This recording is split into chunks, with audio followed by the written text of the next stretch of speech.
Hi, Carrie Cutler here, author of Math Positive Mindsets, Growing a Child's Mind Without Losing Yours. And I'm here with two of my best math helpers, Quinn and Knox, and we're learning about patterns today. A pattern is something that repeats or has a core, or sometimes it grows. Today we're working on repeating patterns, and all you need for this activity called Pattern Towers is some Play-Doh, some chopsticks, and some drinking straws that you cut into pieces about 3/4 of an inch long. So Knox is working on building, he has poked in a chopstick and he's building a tower that goes vertical. Can you tell us about this pattern right here? It is brown, blue, brown, blue, brown.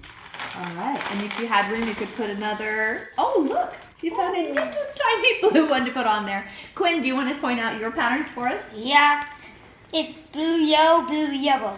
I'm gonna put a blue. I'm gonna put a yellow and then a blue. Okay, sounds good. So both of the boys have chosen to make an AB pattern, which is a pattern that just has two elements. We call it AB for short because they could be any colors or shapes or even movements like AB, AB.